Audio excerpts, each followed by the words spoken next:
you might not think you can cook a curry on a barbecue, but with a little bit of preparation, there's no reason why not. I sliced these chicken thigh fillets into bite-sized pieces, added lime zest, lime juice and salt. Stirred it together and let it soak for a couple of minutes.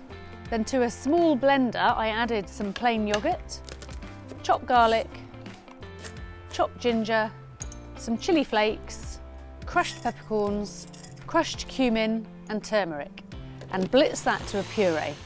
I mixed this in with the chicken and left it to marinate overnight.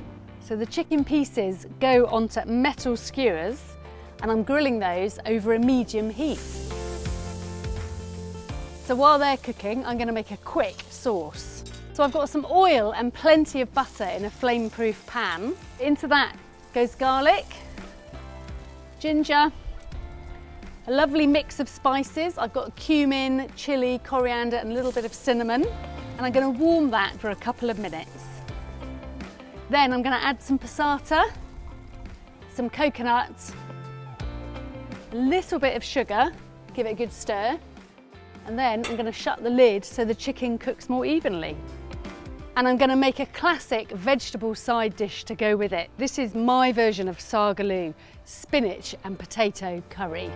I warmed some butter and oil together in a deep frying pan, tipped in chunks of potato, some chopped onion and plenty of salt and pepper.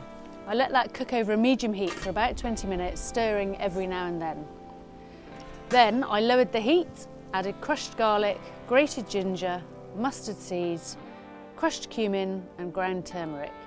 Put the lid back on for another 10 minutes.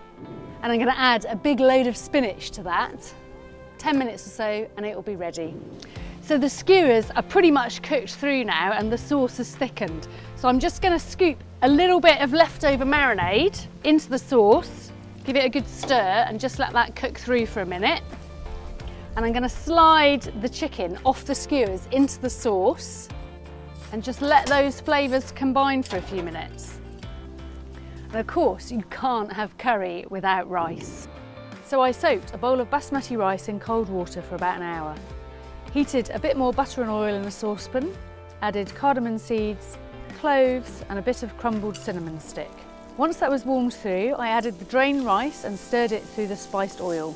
I poured hot water straight from my kettle, filling it to about 1 centimetre above the top of the rice. A quick stir, then the lid on. I brought it up to the boil for a couple of minutes and switched off the heat and left it to steam with the lid on. So the spinach is cooked now, so I'm just going to stir that through the potatoes. And the butter chicken is piping hot, so we're ready to serve up. Rice, sprinkle of chopped coriander, sagaloo, butter chicken, and we're done. A curry feast, all cooked on the barbecue. What's not to like?